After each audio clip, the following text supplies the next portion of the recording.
हम कंचन झा समस्त मैथिली भाषी के हार्दिक अभिनंदन करै छी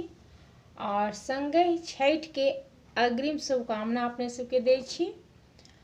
और अपने सबके एकटा छठ के सुंदर सनक गीत सुनाबय जा रहल छी। जो गीत नीक लागे तो लाइक करब, शेयर करब और जे केओ गोटे सब्सक्राइब नहीं केने छी से प्लीज सब्सक्राइब करू और सुनू ये गीत।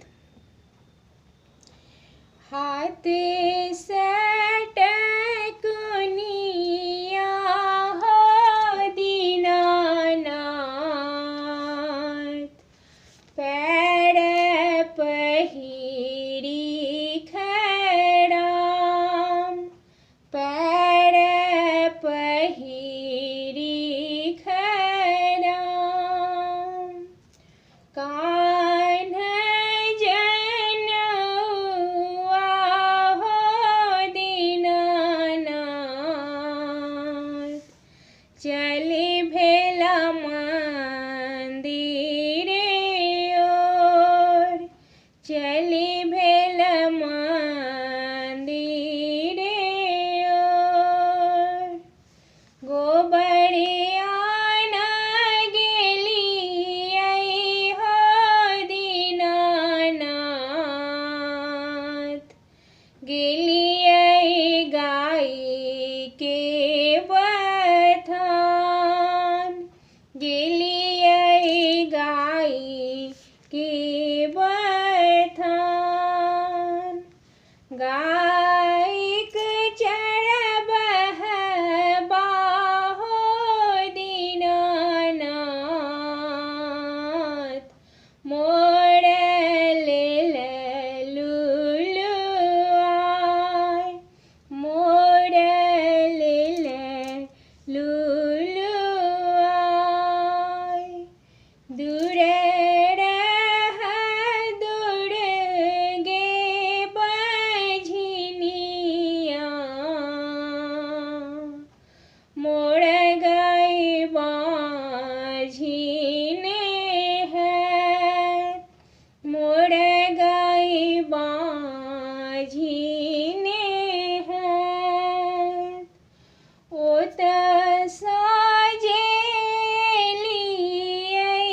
हो दीनानाथ, बैसलौं देहरी झमाय, बैसलौं देहरी झमाय, गुने अवगुण हो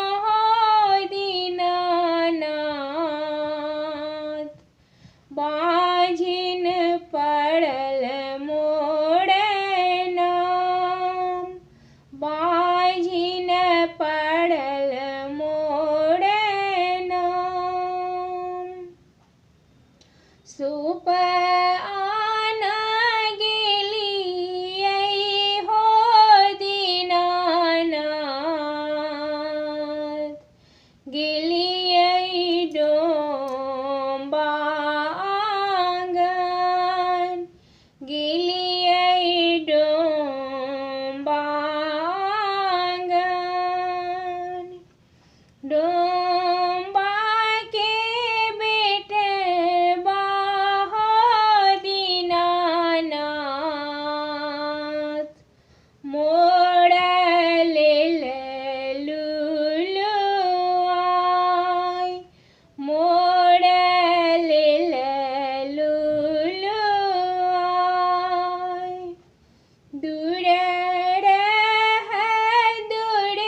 जड़ी